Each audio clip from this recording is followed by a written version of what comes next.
हरे कृष्णा।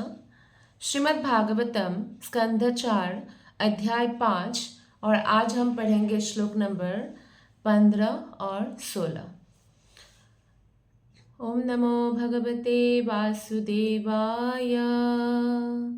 ओम नमो भगवते वासुदेवाय। ओम नमो भगवते वासुदेवाय। नारायणं नमस्कृत्य नरं चैव नरोत्तमं देवीं सरस्वतीं व्यासं ततो जयामुदीरयेत्। नष्टप्रायेषु अभद्रेषु नित्यं भागवत सेवया भगवतीरुत्तमा श्लोके भक्तिर्भवति नष्टिके। ग्रंथराज श्रीमद् भागवतम की जय। श्रील प्रभुपाद की जय। गुरु महाराज की जय। तो श्लोक नंबर 15। जुर्यज्ञपात्राणि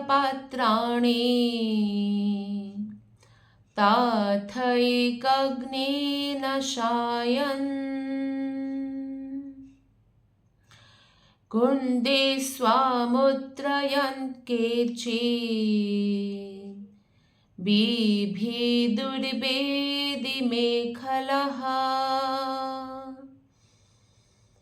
रुरुजुर्यज्ञपात्राणि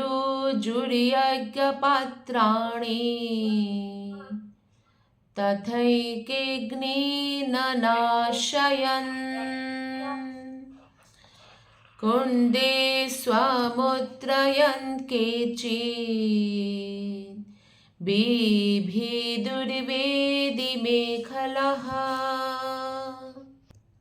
आप लोगों में से कोई अगर पढ़ना चाहे तो ये श्लोक को पढ़ सकते हैं। हरे कृष्णा। पात्राणि तथेके अग्निनाशयन् कुण्डेषु अमुत्रयन् केचिद् विभुदुर्वेदिमेखला। हरे कृष्णा। नंबर। हरे कृष्णा माता जी। दंडवत प्रणाम। प्लीज पढ़िए। रुरुजुर्यज्ञपात्राणि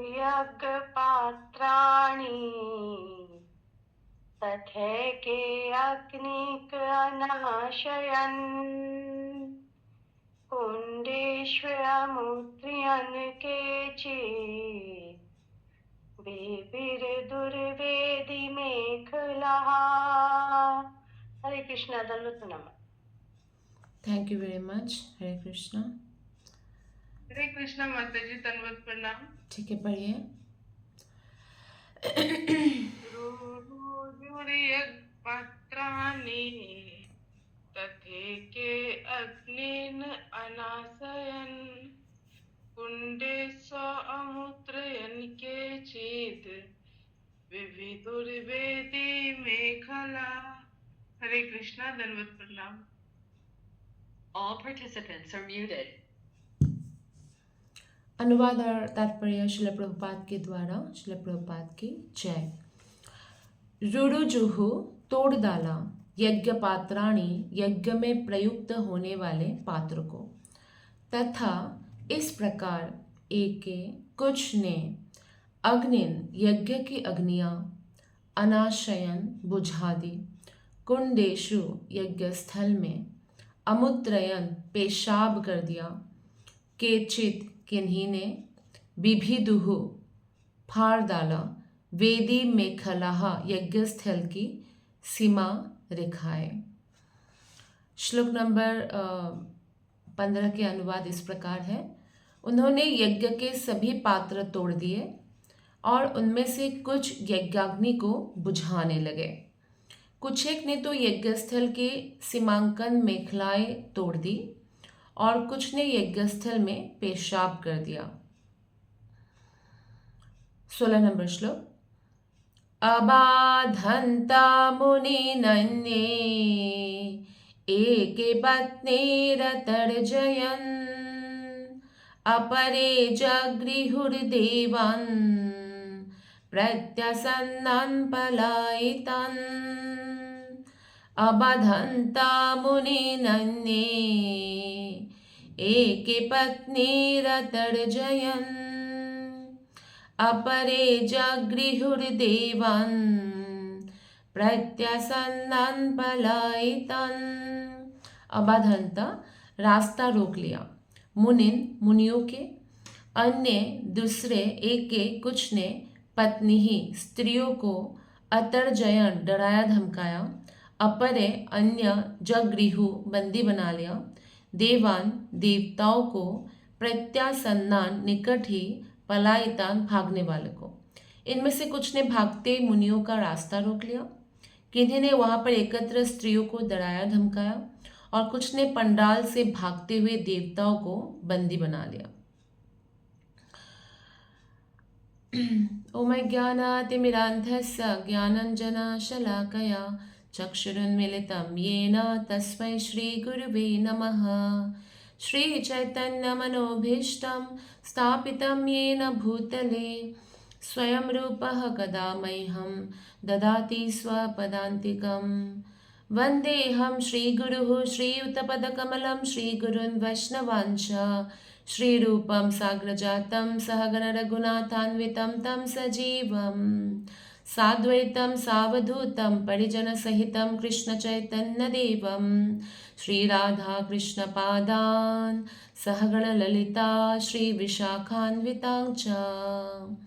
हे कृष्णा करुणा सिंधु दीनबंधु जगत्पते गोपेश गोपिका कांत राधाकांत नमोस्तुते। तप्त कांचन गौरांगी राधे वृंदावनेश्वरी वृषभानुसुते देवी प्रणमामि हरिप्रिये। वाञ्छाकल्पतरुभ्यश्च कृपा सिन्धुभ्य एव च पतितानां पावनेभ्यो वैष्णवेभ्यो नमो नमः। श्री कृष्ण चैतन्य प्रभु नित्यानंद श्री अद्वैत गदाधर श्रीवासादि गौर भक्त वृंद। हरे कृष्णा कृष्णा कृष्णा हरे हरे, हरे राम राम राम हरे हरे। तो आज का जो श्लोक है, पहले हमें उसका बैकग्राउंड थोड़ा सा समझते हैं। सती जो कि महादेव की पत्नी है, उनका वो दक्ष महाराज यानी दक्ष प्रजापति के सबसे छोटी पुत्री है और दक्ष की बहुत लाडली पुत्री थी। क्योंकि सती देवी ने महादेव से शादी किया तो दक्ष को ये पसंद नहीं था, और इसीलिए जब एक यज्ञ हुआ तो शिव जी के घर कोई इनवाइटेशन नहीं गया। लेकिन सती देवी का कहना था कि पिता के घर से इनवाइटेशन की क्या ज़रूरत है। अगर कोई यज्ञ हो रहा है, चाहे कोई भी प्रोग्राम हो रहा है, हम बिना इनवाइटेशन के जा सकते हैं। क्योंकि सती देवी जो है वो बहुत ज़्यादा ऑब्वियसली उनका मायका है तो सबसे प्रेम करती थी, और वो सोचते थे कि दक्ष जो है उनसे बहुत प्रेम करते हैं। लेकिन शिव जी से शादी करने के कारण दक्ष का हृदय इतना कठोर हो गया था कि जब उनकी सबसे लाडली पुत्री उनके घर में आते हैं, भगवान शिव जी ने मना किया था नहीं जाना, क्योंकि पहले तो आप पुत्री थी तो प्यार करते थे, लेकिन अब शादी के बाद आपका नाम मेरे से जुड़ गया है तो आपको वैसा सम्मान नहीं मिलेगा और मुझे भी नहीं मिलेगा, और जिसके कारण हो सकता है आपका हृदय व्यथित हो जाए। शिव जी तो सब कुछ जानते हैं भविष्य में क्या होने वाला है, तो मना किया था। पर सती देवी फिर भी गई और नाराज़ हुई शिव जी से कि क्यों नहीं आप आ रहे हैं, या मुझे भी जाने के लिए क्यों मना कर रहे हैं, मेरे तो पिता का घर है। तब शिव जी, क्योंकि महादेव तो उनके पति है और बहुत ही अच्छे पति है महादेव, वो अपने पत्नी को बहुत ज़्यादा प्रेम करते हैं, प्रोटेक्ट करते हैं, बहुत ज़्यादा लॉयल है। हम सब जानते हैं जब समुद्र मंथन हुआ था, तो समुद्र मंथन से जब लक्ष्मी देवी प्रकट हुई थी तो किसको वरमाला डालें।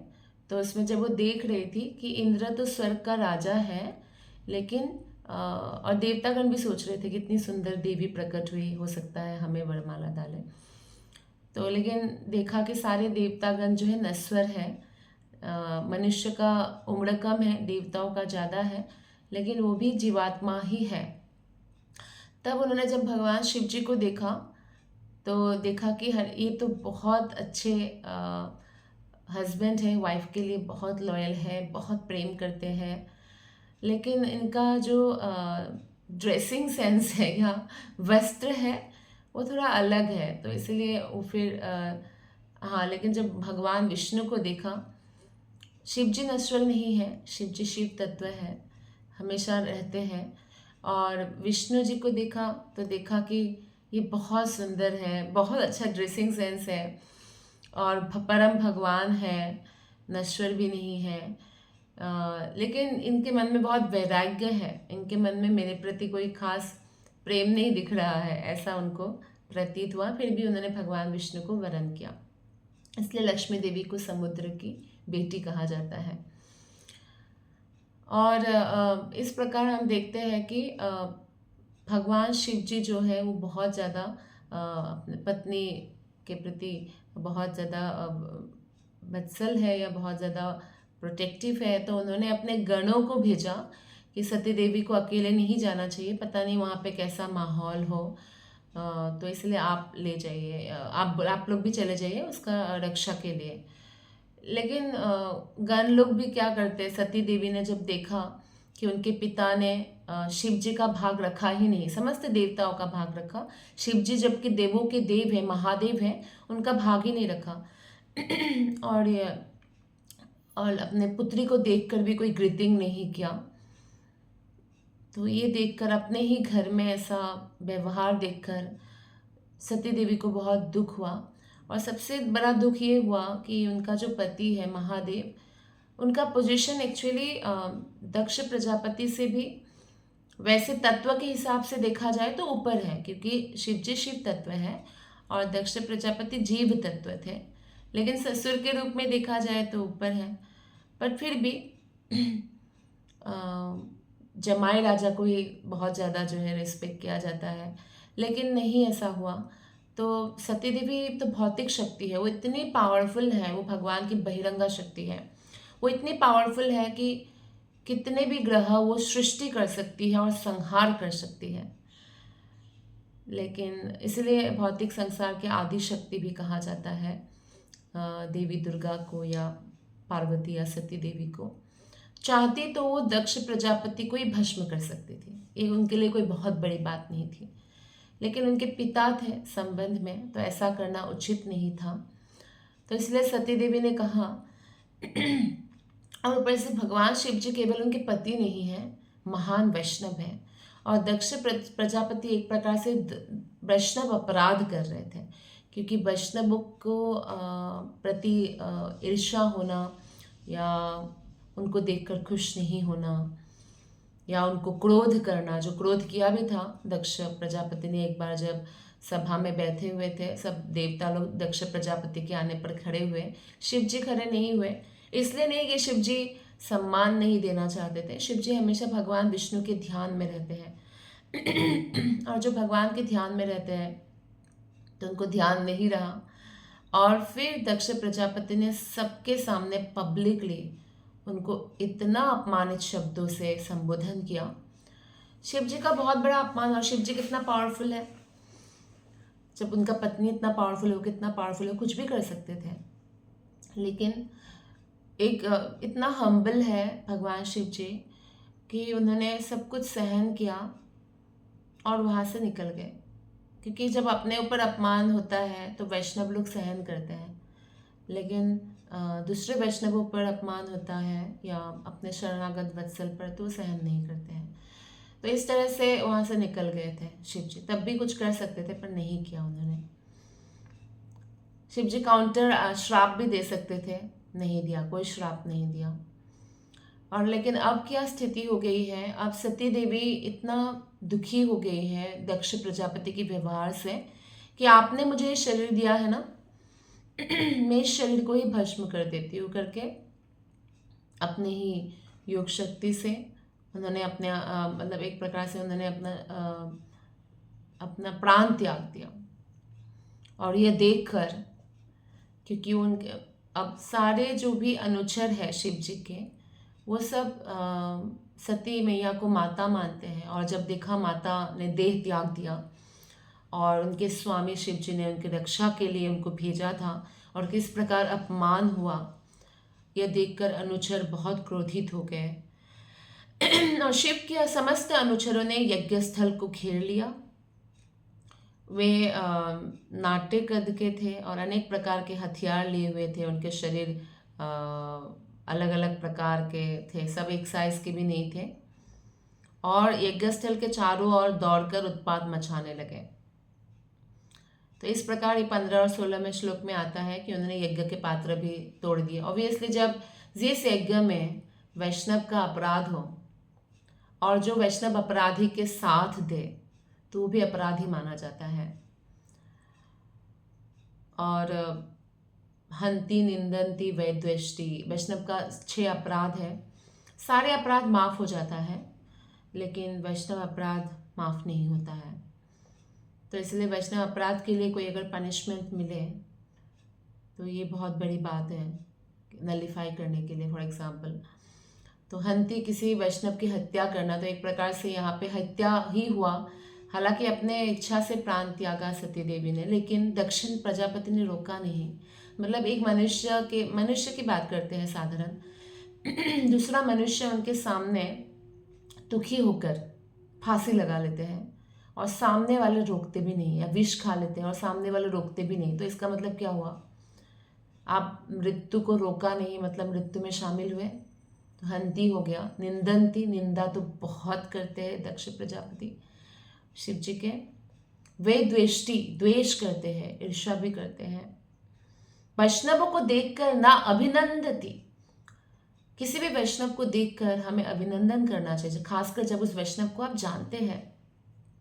अपनी पुत्री महान वैष्णवी है सती देवी, पार्वती देवी, इसलिए उनका एक नाम वैष्णवी भी है, क्योंकि वो भगवान के भक्त है, कृष्ण भक्त है। लेकिन उनको देखकर अभिनंदन भी नहीं किया। वैष्णवी ना अभिनंदती, और ऊपर से वैष्णव को देखकर खुश ना होना, नहीं खुश हुए वो सती को देखकर, और ना शिव जी को देखकर खुश होते। क्रोध करना, जो शिव जी के ऊपर क्रोध भी किया था। तो इस प्रकार 6 के 6 वैष्णव अपराध एक्चुअली यहाँ पे हम देखते हैं। तो ये सब हुआ और यज्ञ स्थल तोड़ दिया। लेकिन बाद में जो है हम देखेंगे, बाद में जब आएगा, सारे जो है अनुचर को खदेड़ दिया गया, हरा दिया गया था, भगा दिया गया था शिव जी के अनुचर को। और बाद में शिव जी को जब ये पता चलता है कि उनकी पत्नी ने शरीर त्याग दिया और उनके जो अनुचर हैं उन सब के अनुचरों का भी क्या हालत किया। जो शिव जी बहुत दयालु हैं और भूत प्रेत यक्ष पिशाच जो भी उनके शरण में आता है तो उनको वो स्वीकार करते हैं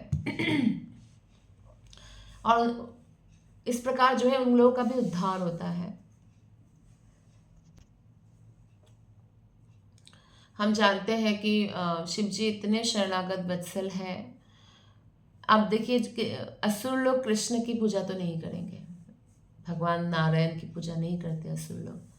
असुर लोग शिव ब्रह्मा की पूजा करते हैं, क्योंकि उनको मालूम है कि मेरी भौतिक इच्छा अगर गलत भी होगा ना, तो भी शिव जी या ब्रह्मा जी इसको मना नहीं कर सकते, या उनको एक प्रकार से वो ब्लैकमेल कर देते हैं तपस्या के माध्यम से, जैसे हिरण्यकशिपु ने किया था। ऐसे भयंकर कठोर तपस्या किया जो किसी भी बड़े बड़े मुनि के लिए भी असंभव है। आप सोचिए, उनका इतना लंबा समय तक तपस्या चला और पूरा शरीर कीड़ों ने खा लिया, कितना कष्ट भी, मतलब कितना सहन किया। उनका ध्यान किस प्रकार से ब्रह्मा जी पर था और ब्रह्मा जी नहीं आ रहे थे तो इतना घोर तपस्या किया कि आग लग गया, जैसे तपने लगे ऊपर के लोग। तो देवतागण ब्रह्मा जी के पास गए और बोला आप इनको रोकिए, नहीं तो कल इतने घोर तपस्या के कारण अगर ये और पावरफुल होकर जो ब्रह्मा बन गए तो ये तो उल्टा कर देगा। और हिरण्यकशिपु का यही प्लान था, वो चाहते थे कि जो नारायण की पूजा करे उसको नरक भेजो, और जो इंद्रिय तृप्ति करे उनको स्वर्ग भेजो, स्वर्ग में और इंद्रिय तृप्ति है। तो असुर लोगों के लिए तो बड़ी सुविधा हो जाती। तो इस प्रकार ब्रह्मा जी आते हैं फिर और बोलते भी है कि ठीक है, तुम्हें कोई मार नहीं सकता, मेरे सृष्ट कोई भी जीव दिन में रात में नहीं, अंदर नहीं बाहर नहीं, शस्त्र से नहीं अस्त्र से नहीं, आसमान में नहीं और जमीन में भी नहीं मार सकते। जब नरसिंह अवतार लेकर प्रहलाद को बचाने और हिरण्यकशिपु को मारने आते हैं नरसिंह भगवान, तो उन्होंने ब्रह्मा जी से कहा कि आगे से ऐसा आशीर्वाद या वरदान मत देना, कि इतना पावरफुल हो गया, सारे देवताओं को सताया। रावण ने भी यही किया, समस्त देवताओं को सताते थे, मतलब अच्छे लोगों को सताया जाता था, असुर लोगों को सपोर्ट करते थे। तो कलयुग में यही चल रहा है, यही चलेगा। तो रावण जो है वो भी शिव जी के भक्त थे और इसलिए पावरफुल हो गए थे बहुत ज़्यादा। बाद में ऐसा होता है कि बानासुर की भी स्टोरी आता है।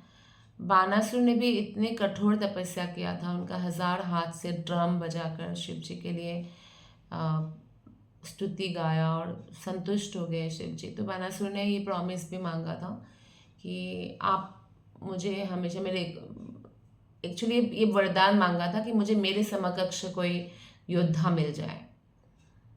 तो शिव जी ने बोला तुम्हारा समकक्ष नहीं, तुमसे भी बढ़कर योद्धा मिलेगा। तो इतना पावरफुल था, उसको युद्ध करने का 1000 हाथ था, तो उसको खुजली होता था युद्ध करो, शांत नहीं बैठ सकते असुर लोग। आप देखिए राम जी से ताकतवर कौन है, वो स्वयं भगवान है, लेकिन जो संत है उनके अंदर ऐसी खुजली नहीं होती है कि मेरे पास इतना पावर है, पावर का इस्तेमाल करो। लेकिन हिरण्यकशिपु या हिरण्याक्ष जो है, बहुत पावरफुल हो जाने से उनको कहाँ युद्ध करो, किसको मारो, ऐसे घूमते रहते थे। हिरण्याक्ष तो ऐसे करते थे, समुद्र में जाके अपने हाथ मार के पूरे समुद्र में सुनामी ला दिया, जिससे बहुत सारे जीव मर जाते हैं। तो ऐसे हिरण्यकशिपु थे। तो इसलिए वरदान में भी ये मांगा, तो शिव जी ने वरदान दिया और भगवान कृष्ण जब आए अपने यदुवंशियों को लेकर बानासुर से युद्ध करने, ऐसा सिचुएशन हो गया शिव जी के आशीर्वाद से कि बानासुर की पुत्री उषा को कृष्ण के पोता अनिरुद्ध से प्रेम हो गया, और उसका भी कारण शिव जी थे। कैसे? उषा शिव पार्वती के बहुत बड़े भक्तिन थी, और स्वप्न में उन्होंने अच्छा, कोई भी स्त्री है तो पिता के बाद उनका आश्रय या बाकी आधा जीवन, आधा से भी ज़्यादा जीवन वो अपने पति के साथ बिताती है। तो किसी भी स्त्री को ज़रूर ये प्रार्थना करना चाहिए कि उनका पति जो है धर्मात्मा पुरुष हो, साधु पुरुष हो, इस तरह से लॉयल हो, फेथफुल हो। भक्त होने से सारे गुण आ जाते हैं। तो ऐसा उषा देवी भी प्रार्थना करती थी। तो भगवान शिव पार्वती ने उनको स्वप्न में एक ऐसे कुमार दिखाया जो इतने सुंदर, अब कृष्ण के पोता है तो कितने सुंदर होंगे, तो उनका रूप दिखाया और उषा स्वप्न में ही देखकर अपना दिल दे बैठी, हृदय जैसे हार गई हो, उस रूप के बिना आप किसी को पति नहीं स्वीकार कर सकती थी। तो बहुत दुखी रहने लगी। तो उनकी एक सखी थी जो उनके मंत्री के पुत्र थे, बानासुर के मंत्री की पुत्री थी, चित्रलेखा। चित्रलेखा में एक स्पेशल पावर था और नारद मुनि की कृपा से उनको बहुत सारी विद्याएं आती थी। तो वो कहीं भी जाए बिना, देखे बिना, कहीं कभी पिक्चर बना सकती थी। तो उषा को कहा कि तुम दुखी मत हो, तुम बस बताओ कैसा हुलिया है, थोड़ा मैं बना दूंगी। आज भी है जो पुलिस लोग पकड़ने के लिए गुंडों को स्केच आर्टिस्ट को बुलाते हैं, बनवाते हैं। तो चित्रलेखा बहुत ज़्यादा एडवांस थी और वो सब जगह का बना लिया, कहीं का मैच नहीं हुआ। लेकिन समुद्र के बीच में द्वारका नगरी थी, तो द्वारका नगरी में फिर जब भगवान कृष्ण का पिक्चर बनाया तो उषा को लगा शायद ये है, मैच कर रहा है, पर है नहीं। तो चित्रलेखा ने कृष्ण के बाद प्रद्युम्न का चित्र बनाया जो कृष्ण का पुत्र है। नहीं बोल रहे नहीं इनके साथ भी मैच हो रहा है, लेकिन एग्जैक्ट नहीं है। लेकिन जब प्रद्युम्न का पुत्र अनिरुद्ध का चित्र बनाया तो हाथ पकड़ लिया कि हाँ सखी यही है। तो चित्रलेखा नारद मुनि की कृपा से जो विद्या प्राप्त की थी उसके लिए वो गई और अनिरुद्ध को सोते सोते ही जो है वो लेकर आ गई। तो उषा अनिरुद्ध का मिलन हुआ 4 आंखों का, वहीं पे गंधर्व विवाह किया और उसी महल में रहने लगे। और बानासुर अपने पुत्री की रक्षा के लिए, सुरक्षा के लिए अग्निगर, अभी जो आसाम में तेजपुर नामक जगह है, अग्निगर अभी भी है वहाँ पे, लेकिन वो अग्नि नहीं जलता। पहले अग्नि चारों ओर बहुत आसमान तक जैसे अग्नि जलता रहता था, कोई चिड़िया भी नहीं आ सकते थे, जल जाते। तो वहाँ पे अनिरुद्ध के साथ रहने लगे। तो जैसे कुब्जा है ना, ऐसे ही एक स्त्री, कुब्जा मंथरा जैसे, तो एक स्त्री जो बानासुर के राजमहल से आती थी तो चेक करती थी कि सब ठीक ठाक है। तो उनको देखकर चाल चलन उषा का पता चल गया कि शायद आजकल कुछ पुरुष के साथ रह रही होंगी। तो रिपोर्ट कर दिया और बानासुर आके युद्ध किया अनिरुद्ध के साथ और अनिरुद्ध को बांध दिया नागपाश से। तब ये खबर जब कृष्ण को मिला तो कृष्ण समस्त यदुवंशियों को लेकर बानासुर के पास आते हैं। आप देखिए तब बानासुर ने क्योंकि शिव जी के भक्ति किया था तो शिव जी बानासुर के साइड से लड़ने आ गए, जबकि भगवान कृष्ण शिव जी के उपास्य देव हैं फिर भी, तो उसको बोलते हरिहर युद्ध।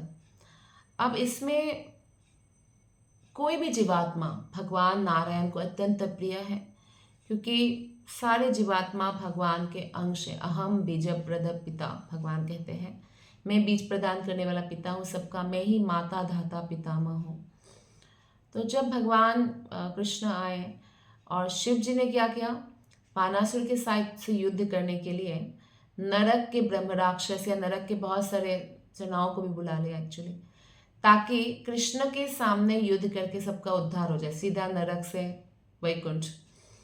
तो बानासुर के सेनाओं का भी ऑब्वियसली उद्धार हुआ। ये भी शिव जी का प्लान था, क्योंकि वो बहुत शरणागत वत्सल है, तो अल्टीमेटली वो शरणागत का भला करते हैं। और इस प्रकार हरिहर युद्ध हुआ था। बाद में शिव जी और जब भगवान विष्णु में युद्ध हुआ तो ऑब्वियसली भगवान विष्णु विजयी हुए। तो शिव जी ने भगवान विष्णु से प्रार्थना किया क्या बानासुर को मत मारिए। तो भगवान ने कहा इसको तो मैं ऐसे भी नहीं मार सकता, क्योंकि प्रहलाद का वंश है और प्रहलाद को मैंने वचन दिया है। तो इस तरह से हरिहर युद्ध समाप्त होता है। पर हम देखते हैं कि शिव जी कितने दयालु हैं, यहाँ पे भी किस प्रकार कल्याण करते हैं हमें पता भी नहीं चलेगा। भगवान शिव जी जो नारायण को अर्पित नहीं होते हैं, नारायण को कभी भी जिसमें सुगंध नहीं है ऐसे फ्लावर अर्पित नहीं किया जाता है। तो जिसमें सुगंध नहीं है वो फ्लावर शिव जी अपने में लेते हैं। जैसे एक ब्लू कलर का फ्लावर आता है, या जितने भी फ्लावर है जो सुगंध नहीं है, या असुर लोग भगवान के पास अप्रोच नहीं कर सकते, उनमें क्वालिफिकेशन नहीं है, वो वैकुंठ नहीं जा सकते हैं। तो अगर वो शिव जी के शरण में आते हैं, शिव जी स्वीकार करते हैं और धीरे धीरे ग्रेजुअली उनका जो है प्यूरिफिकेशन होता है। अगर वो शिव जी के निस्वार्थ भक्ति करते हैं या स्वार्थ से भी करें, लेकिन जैसे रावण है, रावण राम के द्वारा मारे गए, तो ऑब्वियसली मारे गए तो उनका उद्धार हुआ। तो इस तरह से प्रभुपाद ने एक लेक्चर में जब उनके एक शिष्य ने पूछा, ऑब्वियसली प्रभुपाद भारत के ही नहीं समस्त देशों में भगवान की भक्ति का प्रचार किया था और लोगों का हृदय परिवर्तन करने इतने पावरफुल थे, क्योंकि वो इतने शुद्ध भक्त थे, कर सकते थे। तो एक फॉरेनर जो भक्त थे उन्होंने पूछा प्रभुपाद से कि एक बहुत बड़ा शिव भक्त है और मैं उनको प्रचार कर रहा था कि आप हरे कृष्ण महामंत्र का जप करो, आप भगवान कृष्ण की भक्ति करो। और मैंने उनको फोर्ट कैंटो ही सिखा दिया था कि वहाँ पता चले फोर्ट कैंटो से। उसने पढ़ा भी भागवतम, फर्स्ट कैंटो नहीं फोर्थ कैंटो दिया, जैसे आज हम पढ़ रहे हैं, शिव जी के बारे में है, यहाँ पे शिव जी के गुणों के बारे में पता चलता है।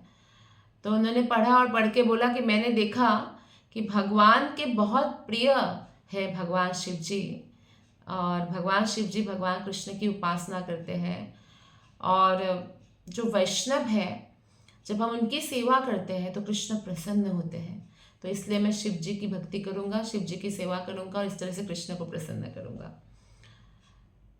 तो उस लेक्चर में ब्रह्मानंद प्रभु भी थे, तो उन्होंने बताया कि हाँ, ही इज़ ट्राइंग हार्ड, बहुत ट्राई कर रहे हैं। तो फिर प्रभुपाद से बोलते हैं कि प्रभुपाद ने बोला कोई प्रॉब्लम नहीं है, भगवान ने भी भगवान कृष्ण ने कहा है मद भक्त पूजाभ्यादिका। हाँ, अगर आप शिव जी को, ऐसे बहुत शिव जी के उपासक शिव जी को इंडिपेंडेंट भगवान मानकर पूजा करते हैं, वो अपराध है। लेकिन जब आप शिव जी को वैष्णवानाम यथा शंभु, वैष्णवों में सर्वश्रेष्ठ है ये मानकर पूजा करते तो अपराध नहीं है। तो ऐसे बोला। तो फिर उस शिष्य ने प्रभुपाद से कहा कि लेकिन प्रभुपाद, वो हरे कृष्ण महामंत्र का जप नहीं करते जो भगवान शिव जी करते हैं। और तो प्रभुपाद ने बोला कोई बात नहीं, अगर वो अंडरस्टैंडिंग अभी डेवलप नहीं हुआ, क्योंकि शिव जी यही चाहते हैं कि हम भगवान की भक्ति करें। ऐसे बहुत उदाहरण हैं, जैसे कि पद्म पुराण में भगवान शिव जी कहते हैं आराधना नाम सर्वेशाम विष्णु आराधनाम परम, सभी आराधनाओं में श्रेष्ठ है भगवान विष्णु की आराधना। फिर भी अगर लोग नहीं करते हैं, रामेश्वरम की स्टोरी भी अगर हम ले लें, रामेश्वरम में जो शिवलिंग है वो तो राम जी ने स्थापित किया था। और तब लोकल लोग जो बात करने लगे कि अच्छा, मतलब इसका मतलब राम का भी जो ईश्वर है वो महादेव है, ऐसे बोलने लगे। तो फिर देवतागण जो सुन रहे थे उस समय, वो लोग नहीं सह पाए इसको, तो वो लोग प्रकट हो गए लोकल पब्लिक के सामने और बोला अरे नहीं, राम का ईश्वर शिव जी नहीं है, दोनों इक्वल है, राम और शिव जी भगवान है, दोनों इक्वल है, ऐसे बोलने लगे। और ये सुनकर शिवलिंग के अंदर जो भगवान शिव बैठे हुए हैं उनको सहन नहीं हुआ, वो प्रकट हुए और बोला नहीं, ये सत्य नहीं है, जिनका ईश्वर राम है वो रामेश्वर है, ऐसे कहा। तो यानी हम देखते हैं कि भगवान शिव जी कितने महान भक्त हैं और कोई भी निस्वार्थ भाव से, प्रभुपाद ने यही बोला शिष्य को कि अगर वो निस्वार्थ भाव से भगवान शिव जी की इस प्रकार भक्ति करते हैं वैष्णव मानकर, तो निश्चित रूप में शिव जी उनको कृष्ण भक्ति प्रदान करेंगे। ऐसे भी कोई भी शिव भक्ति करे बिना कृष्ण भक्ति प्राप्त करे, ये मुश्किल है। यानी आज भी जो कृष्ण भक्त हैं, कहीं ना कहीं पूर्व जन्म में उन्होंने शिव जी की भक्ति किया है। यहाँ तक कि कोई बहुत बड़े कृष्ण भक्त हो, राम भक्त हो या नारायण भक्त हो, लेकिन शिव जी की अनादर करते हैं तो भगवान कहते मैं उसको वैकुंठ में प्रवेश नहीं दूंगा। इतना प्रिय है एक दूसरे के, शिव जी एंड भगवान विष्णु। तो इसलिए हमें स्थिति जानना चाहिए। जैसे कि दूध और दही में कोई फर्क नहीं है, आदि जो है वो दूध है और दूध से दही निकलता है। इसी तरह से भगवान नारायण का ही गुणावतार है भगवान शंकर शिव जी, तो हमें बहुत आदर करना चाहिए।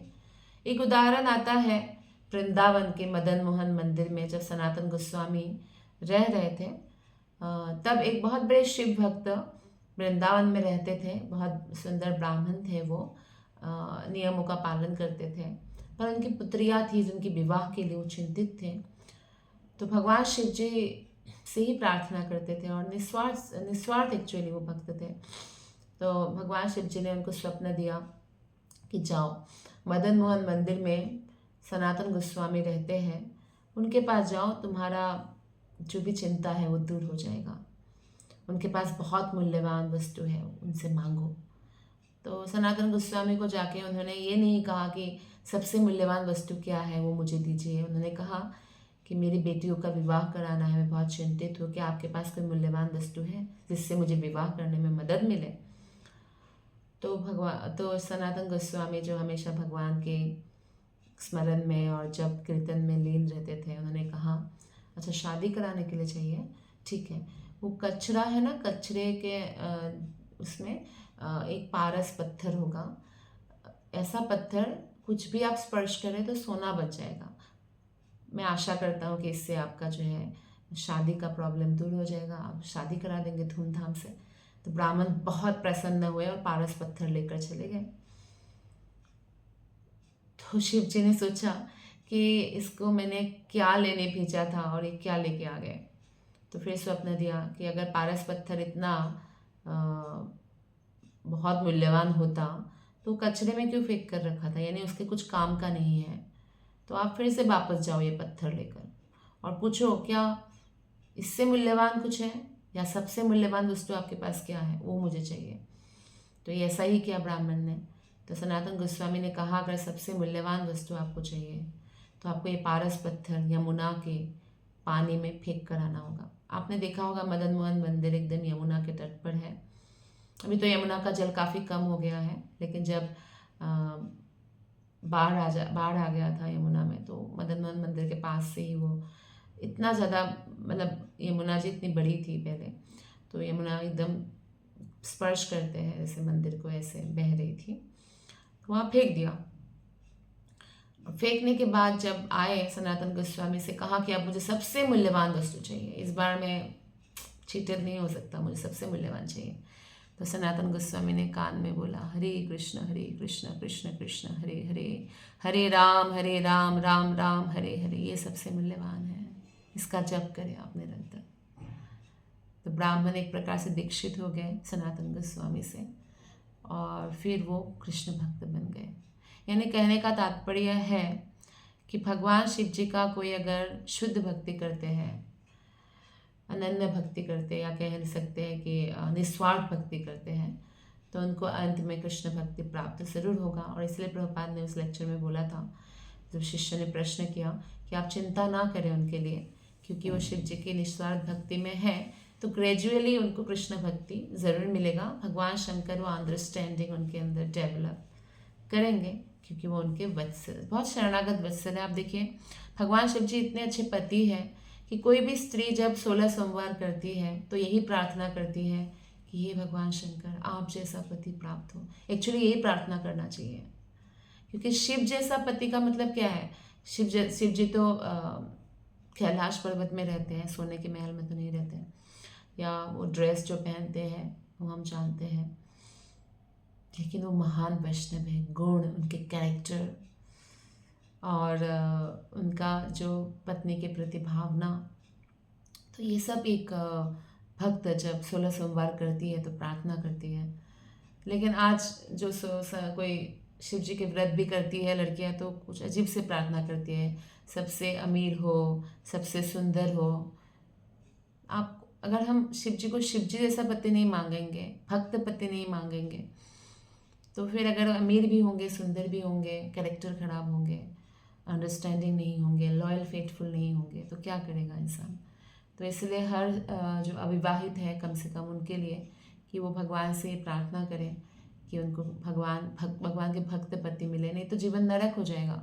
पिता के साथ तो बहुत अच्छा जीवन बीता, क्योंकि पिता की तो लाडली होती है ना, वो राजकुमारी की तरह ट्रीट करते हैं पिता लोग।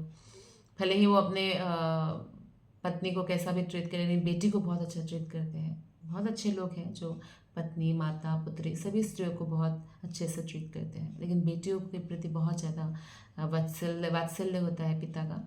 लेकिन जैसे वो शादी होकर जाती है और वहाँ पे ऐसा प्रेम नहीं मिलता, तो वो डिप्रेशन में आ जाती है, और डिप्रेशन में फिर वो अजीब से बिहेव करने लगती है, फिर उसका बिहेवियर चेंज हो जाता है।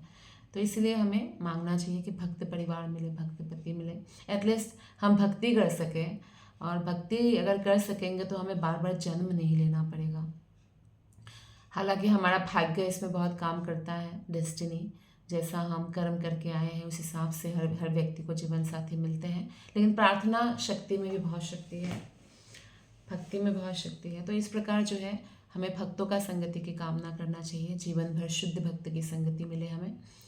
तो शिव जी ने इसलिए सती देवी को ऐसा करने पर उनको बहुत क्रोध आया था। आगे हम पढ़ेंगे भी भागवतम में कि किस प्रकार शिव जी ने अपने जटा से एक असुर पैदा किया और उस असुर ने सबका हालत ठीक कर दिया। बहुत ज़्यादा जो है फिर उन्होंने सबको पनिश किया। भृगु मुनि भी साथ दे रहे थे दक्ष प्रजापति का। इस श्लोक में ये वर्णन भी है कि कैसे यज्ञस्थली तहस नहस कर देते हैं, और फिर यज्ञ नहीं हो पाता, और भृगु मुनि को भी बंदी बना लिया जाता है क्योंकि उन्होंने साथ दिया था दक्ष प्रजापति का। सबको पनिश किया जाता है, कहने का मतलब है। तो हम देखते हैं कि यहाँ पे एक और बात है कि कोई भी अच्छा हस्बैंड है तो कहा जाता है ऐसे शास्त्रों में भी कि उनको हस्बैंड नहीं बनना चाहिए अगर वो वाइफ को प्रोटेक्शन नहीं दे सके। प्रोटेक्शन इन द सेंस केवल दूसरे व्यक्तियों से प्रोटेक्शन ही नहीं, प्रोटेक्शन इन द सेंस कि उसके उद्धार के लिए कार्य नहीं कर सके ताकि वो भगवत धाम जा सके। पत्नी के उद्धार के लिए पति को कार्यरत रहना चाहिए, या उनको पिता नहीं बनना चाहिए जो पुत्र की या पुत्री की उद्धार के लिए कार्य नहीं कर सके, या उनको राजा नहीं बनना चाहिए जो प्रजा के जन्म मृत्यु के चक्र से उद्धार ना कर सके। इस तरह से गुरु नहीं बनना चाहिए अगर शिष्य को उद्धार ना कर सके। तो आप देखिए भगवान कृष्ण भी कितने अच्छे पति थे। उन्होंने जैसे ही रुक्मिणी ने मन दे दिया, कृष्ण को पता चल जाता है कि रुक्मिणी ने अपना हृदय दे बैठी है, तो पत्नी उसी क्षण बन जाती है, क्योंकि रुक्मिणी किसी और को स्वीकार करने के लिए रेडी नहीं थी। और पत्र भी भेजा था कृष्ण को, अन्यथा मैं अपना देह त्याग दूंगी अगर आप नहीं आएंगे, क्योंकि मैं किसी और को नहीं स्वीकार कर सकती। मैंने आपको हृदय दे दिया। नारद मुनि के मुख से जब नारद मुनि आते थे उनके पिता के पास, हमेशा गुणगान करते थे तो वो सुनती थी। श्रवण करते ही कृष्ण से प्रेम हो जाता है एक्चुअली। इसलिए हमें जितना अधिक हो सके भगवान कृष्ण का स्मरण और श्रवण करना चाहिए। श्रवण करने से स्मरण बना रहेगा। कीर्तन करेंगे, हम गुणगान करेंगे तो भगवान आते हैं, रुक्मिणी को लेने आते हैं। और साथ में जैसे कि जब जैसे सत्यभामा ने एक इच्छा किया कि इनको पारिजात चाहिए, तो पारिजात देवता लोग लेने नहीं दे रहे थे भगवान को, तो भगवान ने इंद्र के साथ भी युद्ध किया, पारिजात दिया। या पृथ्वी माता को जब ऐसे पानी की गर्त में गिरा दिया था तो असुरों ने, तो फिर भगवान वराह अवतार लेकर आए। और पृथ्वी उनकी पत्नी है। भगवान नारायण की 4 पत्नी हैं, लक्ष्मी देवी, यमुना देवी, तुलसी देवी, पृथ्वी देवी। तो पृथ्वी देवी की रक्षा करने भगवान आते हैं और वराह अवतार लेकर। जब पृथ्वी को तब स्पर्श करते हैं वराह अवतार, तो नरका नामक एक पुत्र का भी जन्म होता है। लेकिन बानासुर के एसोसिएशन के कारण है तो वो भगवान के पुत्र, वो भी असुर बन जाते हैं। बाद में वो फेमस होते हैं नरकासुर, जिन्होंने 16,100 राजकुमारियों को बंदी बनाकर रखा था। तो भगवान सत्यभामा के साथ जाकर उसका वध करते हैं और 16,100 राजकुमारियों का उद्धार करते। फिर सारे राजकुमारियाँ कृष्ण से विवाह करना चाहती थी, तो फिर द्वारका ले आकर उनसे विवाह भी करते हैं एक ही समय, अलग अलग मंडप में, एक ही कृष्ण 16,100 रूप धारण करके। तो इसलिए कृष्ण का 16,108 पत्नियां हैं, क्योंकि भगवान बहुत शरणागत वत्सल है। तो जैसे कि भगवान राम जी है, राम जी ने अपनी पत्नी की रक्षा करने के लिए समुद्र क्रॉस करके कितना क्योंकि वो मनुष्य अवतार में थे, उनके लिए कोई बहुत बड़ी बात नहीं, वो ऐसे भी जाके उद्धार कर सकते थे, किंतु मनुष्य जैसा लीला वो कर रहे थे, तो उन्होंने समुद्र के ऊपर पुल बनाया जो असंभव है बनाना। और कोई मनुष्य मतलब सिर्फ लक्ष्मण थे, बाकी कोई मनुष्य नहीं थे उनके सेनाओं में। क्या ऐसा हो सकता है कि आप युद्ध करें और मनुष्य ना हो? बानर लोग थे, भालू लोग थे, तो उनके साथ ही युद्ध करके। और रावण के राक्षस कितने पावरफुल थे, सबको हरा दिया और अपने पत्नी को लेकर आ गए। जैसे इस तरह से हम देखते हैं कि बहुत अच्छे हस्बैंड हैं भगवान राम, भगवान कृष्ण या स्वयं भगवान नारायण, एक ही बात है। और भगवान शिव जी जो अपने पत्नियों के लिए क्या किया, पत्नियों की रक्षा किया। और एक्चुअली उनकी पत्नियां उनके बहुत बड़े सेविका भी थी। जैसे फॉर एग्जांपल सीता मैया जब अशोक वाटिका में थी रावण के उसमें, तो प्राण का भी भय दिखाया गया। अभी राक्षस लोग तो खा जाते हैं ना मनुष्य को भी। रावण ने कहा इसको मैं ब्रेकफास्ट में खा लूँगा अगर ये नहीं मानेगी, लेकिन कुछ भी नहीं डरी। वो हमेशा राम की चिंतन करती रहती थी, एक क्षण भी राम के अलावा किसी के चिंतन नहीं करती थी। तो इस तरह से हम देखते हैं कि बहुत ज़्यादा भगवान शिव जी जो है शरणागत वत्सल है। और निश्चित रूप से अगर हम कोई भी व्यक्ति अगर भगवान शिव जी की आराधना करते भी हैं, तो उनको भगवान शिव जी ने क्या क्या शास्त्र में कहा, जैसे पद्म पुराण में क्या कहा, तो ये सब आदेश को पालन करना चाहिए। और हरे कृष्ण महामंत्र का कम से कम 16 माला जपना चाहिए डेली। और इस प्रकार हम भगवान शिव जी को, सारे देवताओं को, समस्त जीवात्माओं को प्रसन्न कर सकते हैं। ये तरुण मूलम, क्योंकि जैसे वृक्ष के मूल में हम पानी देते हैं तो पूरे वृक्ष को प्राप्त होता है। जब हम भगवान कृष्ण की भक्ति करते हैं तो सभी लोग, महादेव, सारे देव, सारे ग्रह नक्षत्र सब संतुष्ट हो जाते हैं। तो ये जो 2 श्लोक है, इससे हमें ये सीखने को मिलता है कि हालांकि भगवान शिव जी के जब खुद अपमान हुआ था, दक्ष प्रजापति ने किया था, तब तो वो छोड़ के आ गए थे। लेकिन जब पत्नी के साथ ऐसा हुआ, उनके अनुचरों के साथ भी हुआ, तो शिव जी फिर एक जटा से असुर पैदा करते हैं और फिर सबक सिखाते हैं एक प्रकार से, क्योंकि जो पावरफुल है तो वही लोग खासकर शिक्षा प्रदान कर सकते थे। एक प्रकार से शिव जी अपने अनुचरों के माध्यम से शिक्षा प्रदान कर रहे थे कि कहीं भी जो है इस तरह की घटना नहीं होना चाहिए और व्यक्ति को विनम्र होना चाहिए और विनम्र होकर भगवान की भक्ति में लगे रहना चाहिए। आप सबका बहुत बहुत धन्यवाद। हरे कृष्ण। ग्रंथराज श्रीमद् भागवत गीता के, भागवतम की जय। ग्रंथराज हम भागवतम को भी कहते हैं, भागवत गीता को भी कहते हैं। शिला प्रभुपाद की जय, गुरु महाराज की जय। All glories to Guru Maharaj, all glories to Guru Maharaj, all glories to Guru Maharaj. आप सभी वैष्णव भक्त वृंद की जय। हरे कृष्ण।